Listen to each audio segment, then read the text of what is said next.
بسم اللہ الرحمن الرحیم. ابتدائی 7 آیتیں میں آپ کی خدمت پڑھ رہا ہوں. بسم اللہ الرحمن الرحیم. کاف ہا یا عین صاد. ذکر رحمت ربک عبدہ زکریا اذ نادى ربہ نداء خفیا ربی انی وہن العظم واشتعل الراس شیبا. کاف ہا یا عین صاد یہ حروف مقطعات ہیں. اس کا علم کسی کو بھی نہیں ہے. وما یعلم تاویلہ الا اللہ والراسخون فی العلم. اس کا علم توجہ اس جانب رکھیے گا، وقت بہت کم ہے. اس کا علم کسی کے پاس نہیں ہے الا اللہ، یا اللہ کے پاس ہے. والراسخون فی العلم یا جو علم کے اندر ڈوبے ہوئے ہیں، جو علم کے اندر ڈوبے ہوئے ہیں ان حروف مقطعات کا علم اسی کے پاس ہے. تو یہ اہل بیت اطہار کے پاس علم ہے. کسی مولوی مفتی کے پاس اس کا علم نہ ہو سکتا ہے، نہ جچتا ہے، نہ ہونا چاہیے، کیونکہ یہ اللہ کے اسرار و رموز ہیں. یہ اللہ کے اسم اعظم ہے، اس کے اندر اسم اعظم پوشیدہ ہے. اس کو چھوڑتے ہیں پھر آگے بڑھتے ہیں. ذکر رحمت ربک عبدہ زکریا. مجھے یہاں پر صرف ایک حرف سے کام لینا ہے. ذکر رحمت ربک عبدہ زکریا اس وقت کا ذکر ہے جب اللہ نے اپنے بندے پر اپنی رحمت کی تھی. اذ نادا زکریا پر اپنی رحمت کی تھی. اذ نادا ربہ نداء خفیا. حبیب اس وقت کو یاد کیجئے. اذ لفظ اذ پہ بات کرنی ہے مجھے. اذ نادا ربہ نداء خفیا. حبیب اس وقت کو یاد کیجئے جب زکریا نے اللہ کو چپ کے پکارا، اپنے رب کو چپ کے پکارا. اس وقت کو یاد کیجئے. اذ نادا ربہ نداء خفیا. کیا ندا دی؟ قرآن نے بتا دی. رب انی وہن العظم، پالنے والے میری ہڈیاں بوڑھی ہو چکی ہیں. واشتعل الراس شیبا، اور میرا سر سفید ہو چکا ہے. رب ہب لی من لدنک ولیا، پالنے والے مجھے اپنے پاس سے ایک ولی دے دے، ایک بیٹا دے دے. یرثنی ویرث من آل یعقوب، میرا بھی وارث ہو، آل یعقوب کا بھی وارث ہو. یہ زکریا نے چپ کے مانگا، قرآن نے اس کو آشکار کر دیا. اور پھر کہا یا زکریا انا نبشرک بغلام اسمہ یحییٰ.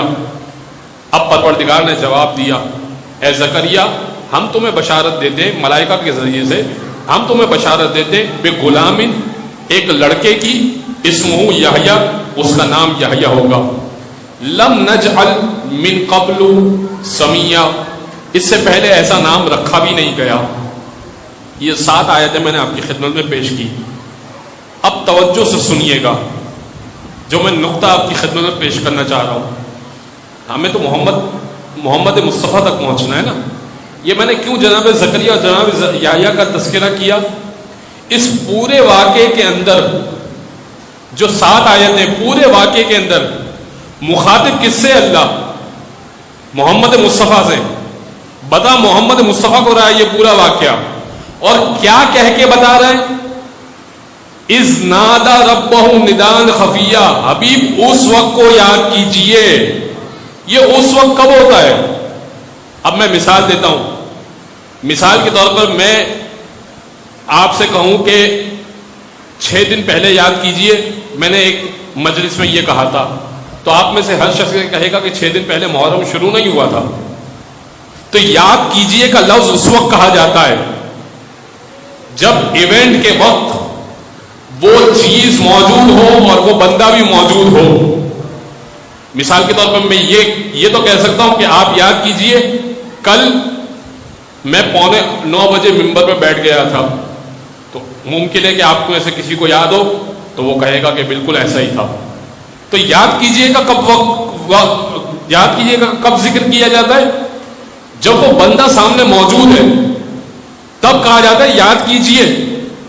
اگر کوئی وجود ہی نہ رکھتا ہو تو اس کو کیا کہیں گے یاد کیجئے؟ یعنی اس کا مطلب جب زکریا چپ کے دعا مانگ رہے تھے محمد مصطفیٰ موجود تھے.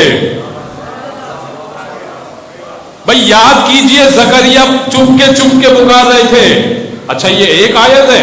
دوسری آیت آپ کی خدمت میں سناتا ہوں، آپ کی سنی ہوئی آیت ہے. اذ قال ربک للملائکۃ انی جاعل فی الارض خلیفہ. پچھلے ہفتوں میں پچھلے سالوں میں یہ اس آیت پہ گفتگو سیر عادل گفتگو ہو چکی ہے، لیکن اس آیت سے صرف ایک ہی حرف سے استنباط کرنا ہے، اور وہ کیا؟ اذ قال ربک للملائکۃ انی جاعل فی الارض خلیفہ. حبیب اس وقت کو یاد کیجئے، پھر آ گیا، اس وقت کو یاد کیجئے جب ملائکہ سے پروردگار نے کہا للملائکۃ اسجدوا لآدم انی جاعل فی الارض خلیفہ، میں زمین پر خلیفہ بنانے جا رہا ہوں. تو اس کا مطلب یہ ہے کہ جب ملائکہ سے گفتگو ہو رہی تھی محمد مصطفیٰ موجود تھے. اب میں ان مسلمانوں کا کیا کروں جو محمد مصطفیٰ کو 40 سال میں نبی مان رہے ہیں؟